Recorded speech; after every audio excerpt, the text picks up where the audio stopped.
Live from Fargo and serving you on TV, online, and on the go. This is Valley News Live at 10. Keeping silent sometimes just helps that person become a victim and stay a victim even longer than they need to be. Tonight, planes are full of holiday travelers looking forward to reuniting with family members. But they aren't the only ones on board. Sex traffickers and their victims are also traveling. And experts tell Valley News teams, Veronica Marshall, they need your help to put an end to it. With the chaos of the holidays upon us, a lot of travelers are only focused on catching their flights, and they may not see the sex trafficking victims that are waiting in line behind them or seated next to them, but that doesn't mean they aren't there. People are pretty busy when they're traveling, and they're pretty preoccupied just with the travel or going to see family and friends and those things, and so they're not necessarily thinking to look for it. And I also think there's this feeling of it doesn't happen in North Dakota. Sex trafficking does happen here. According to data from local nonprofits, more than 100 sex trafficking victims have come forward in the FM area for help over the last 2 years. We see a lot of human trafficking in North Dakota, and so we've actually just increased staff size because those that are needing services or needing support when they are trying to get out of the life or out of human trafficking, we're just seeing that we don't have enough support and help here. Experts aren't the only ones who can help victims of sex trafficking. Airports are major hubs for traffickers and their victims. So law enforcement says you should stay vigilant when flying, and if you see something, say something. If it looks like someone, might not be dressed for the conditions of where they're going or where they're at, or they seem to be with somebody and they're controlled, so they're not able to move around freely, or if someone asks them a question and they look to that person all the time and they never answer for themselves, those are some warning signs. If something feels wrong or seems wrong or there's a red flag, it's just let somebody know about it. So if you see a police officer at the airport, talk to them about it. You see a TSA, talk to them about it. Advocates say if the community works together, victims can get the help they need when they need it, and they can stop others from becoming victims in the first place. Anybody can become a human trafficking victim, and that's what really scares people. It comes down to their ability to reach you based on your weaknesses or your vulnerabilities, and then that's how they recruit you into the life. And so nobody is above being tricked or coerced into that. In Fargo, Veronica Marshall, Valley News Live. There's also a push to spot sex trafficking victims at hotels and motels. Earlier this year, Minnesota's Lodging Association partnered with the Department of Health to train hotel employees on how to recognize sex trafficking, which the state says is a growing concern in Minnesota, too. The temperatures are dropping, some roads are slick, and we've got drivers still trying to get to their Thanksgiving destination. How's the forecast looking for overnight and tomorrow? Well, we do have a couple of challenges for travelers that will last into the morning hours, and it's these sub-freezing temperatures that will keep things very slick. It's coldest in northern Minnesota.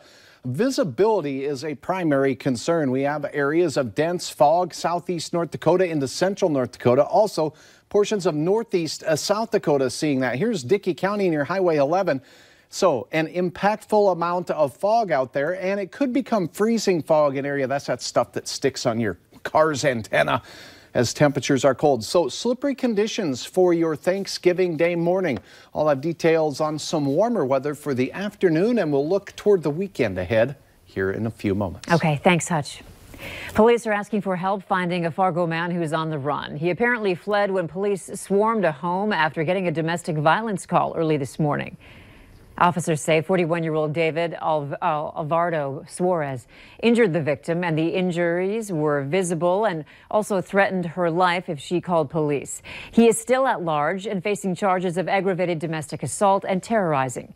Neighbors tell Valley News Live that a loud noise similar to a car door or a gunshot was heard around 4 a.m. Police set up a perimeter around the home, and the Red River SWAT team served a warrant, but they couldn't find him. A woman who police say is the victim in this incident says her neighbors have it all wrong, adding that she and her boyfriend were simply having a loud verbal argument when someone walking by called the cops. Police eventually made contact with Suarez. He told them he's in Grand Forks. If you have any information on Suarez's whereabouts, you can call police right away. A somber procession today as first responders escorted the bodies of those killed in Sunday's air medical plane crash. More than 24 police, fire, and ambulance cars left the medical examiner's office in Bismarck, traveling to Eastgate Funeral Home. They carried the remains of the 48-year-old pilot, Todd Lasky, and the 47-year-old paramedic on board, Chris Iverson. Authorities say the family of 63-year-old Bonnie Cook did not want to participate in a public procession. She was taken to the Bismarck Funeral Home. A man has been arrested and extradited to the U.S. for allegedly faking his own death. And court records state he had help from his wife and son to get a $2 million insurance claim payout. 54-year-old Igor Vorvad-Inav named his wife and her son as beneficiaries on his $2 million life insurance policy with the Mutual of Omaha. Following payout on her claim, the criminal complaint says she transferred more than $1.5 million of it to bank accounts in Switzerland. His wife and son have since pleaded guilty to various charges in the case related to mail fraud and the criminal transfer of money.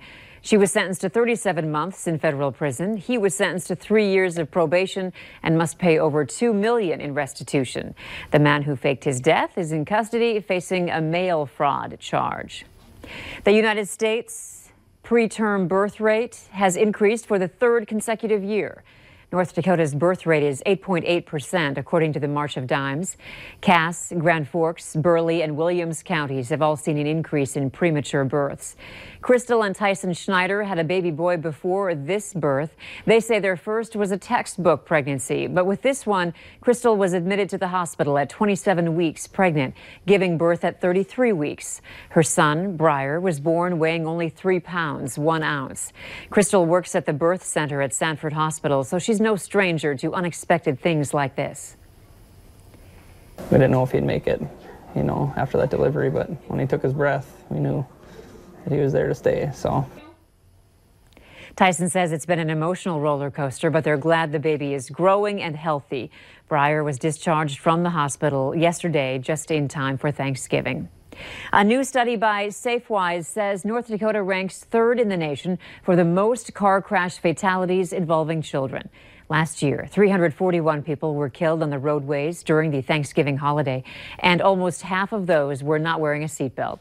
On average, 2 children are killed every day in car crashes in the U.S., most of which are caused by improper use of the seatbelt or car seat. North Dakota, South Dakota, Mississippi, New Mexico, and Iowa all have child fatality rates roughly twice as high as the U.S. average. Last-minute shoppers packed supermarkets today, eager to get their food for Thanksgiving. But for those still needing to buy certain items, warnings have been issued about several foods possibly containing bacteria. Valley News Team's Joshua Pagero followed a family on their grocery store quest and has reminders for us on staying safe this holiday. Hawaiian things.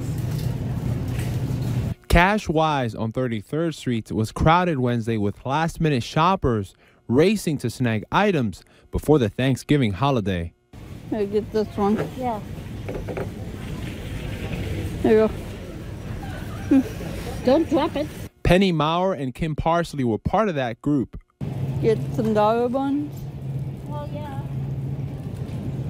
Get these ones. Yeah. That's because federal health officials have recently issued warnings. The Center for Disease Control and Prevention reports a turkey salmonella outbreak has hospitalized 63 people in 35 states, killing 1 in California. Alicia Lepp is with the North Dakota Department of Health. Make sure you're washing your hands after you're handling turkey or any raw meat and before you are eating. You want to make sure that you wash your hands with soap and warm water.